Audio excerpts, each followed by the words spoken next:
You're going to love this story, okay? This comes from the Daily Mail by Keith Griffith and Matthew Wright. This is about a Chinese-owned company, Smithfield.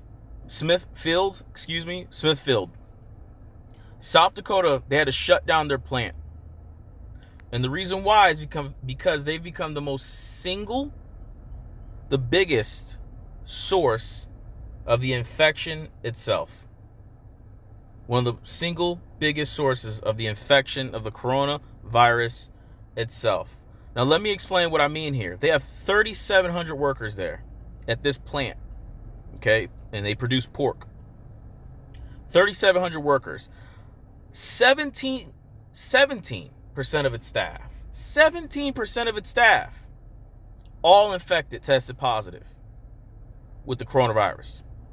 Totaling a number of 634 people. Guys, that's crazy. That's crazy. And it gets crazier. Okay? They had no protective equipment. No PPE. They couldn't protect themselves. And they kept working. Okay? And the guy who's defending this, or the girl, or I'm not sure what this person is, Kira Lombardo, executive president for the corporate affairs, claims they took 17 preventative steps to help the employees, and claims that there are shortages in supplies for protective equipment. The reality is, though, there's so many things you could have did to prevent this. You could have produced less, had less people come in maybe. Now, I know this hurts people's pockets, and I don't want to see anybody lose money from their pockets. I don't want to see any work diminish, because a lot of people take pride in what they do, and they love what they do. But these people, just so you can get some perspective, these people work within inches of each other. There was no social distancing here. There was no professional distancing here because this is a workplace. Inches from each other. And no protective equipment. Okay? That's what we're talking about here. We're talking about a lunchroom so vast it can contain 500 people, but they're boxed in together pretty tight. 500 people at a time. That's how big this plant is. This is an enormous plant. Okay? And because of this now, not only have they shut down that South Dakota plant, they've also now shut down another plant in Missouri and in Wisconsin. So 2 other plants. Due to this, there's going to be a lack of supply.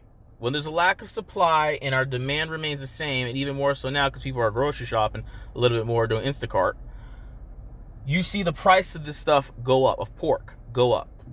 Atlanta's already kind of seeing it. You know, they're having some empty shelves over there at their stores for pork. It's not everywhere yet. It hasn't hit everywhere yet, but I'm sure in the few weeks to come, it's going to hit. Now, guys, I don't know about you, but when I hear about a company doing this, someone to me needs to get in trouble. Someone somewhere should be getting in trouble for this. You're not handling this properly. You're not taking it serious enough. You're not taking not only your employees' lives serious enough, you have a fiduciary duty to ensure the quality of your products and the safety of your products. And Smithfield is just not doing that. They're not taking care of the workers. They're not taking care of the people, the masses. They're taking care of their profits. And don't get me wrong, I'm all for profits, but not at the cost of life. So guys, look into it. Again, this is from the Daily Mail, Keith Griffith, Matthew Wright. They did a great job on this, and I just wanted to give you the talking points on it. Guys, subscribe, comment, but drop some likes. It really helps my channel, helps with the YouTube algorithm, and I can't wait to talk to you guys again. All right, bye.